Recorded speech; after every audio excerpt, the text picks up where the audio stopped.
Nicole, we'll keep an eye on that. Thank you. Turning now to Sussex County, a massive project at Broadkill Beach with a price tag to match. Yeah, at $63 million, about 1.9 million cubic yards of sand will be pumped onto the beach.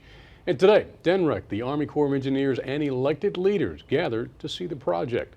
Our Sussex County Bureau Chief Evan Koslof joins us now. And Evan, engineers for the project say Broadkill Beach will be as big in size as most other Delaware beaches when this is completed.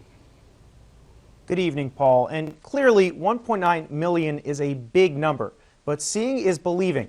And today, members of DENREC, the Army Corps of Engineers, elected leaders, and even members of the media got to do just that, getting a closer look at the replenishment underway.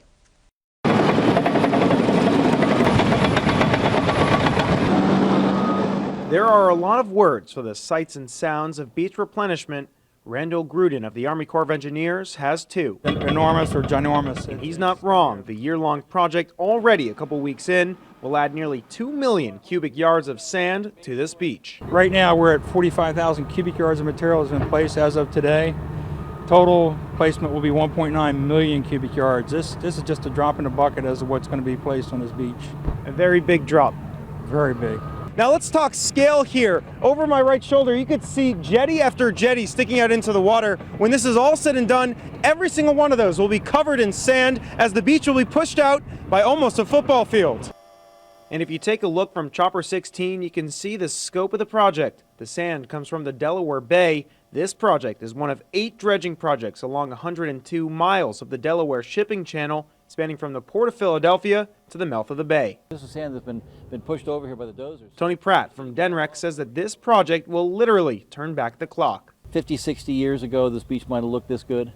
So we're really resetting that erosion clock by a very significant amount. The day they started was one of the happiest days, and then of course the day they're done will be the next happy day.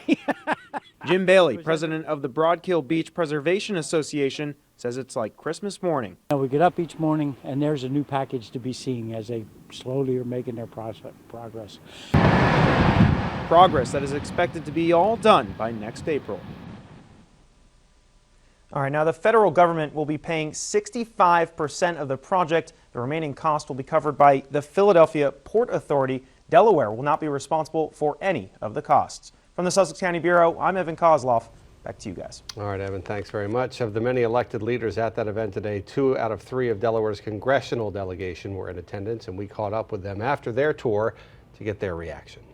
This is also a great win for the entire Delaware River because this is the next nearly final stage in deepening the Delaware River from 40 feet to 45 feet to make it competitive with other ports up and down the East Coast. At the end of the day, we have to realize that we're addressing the symptoms of the problems long term, generations and generations from now. Long term, we have to figure out how to combat sea level rise.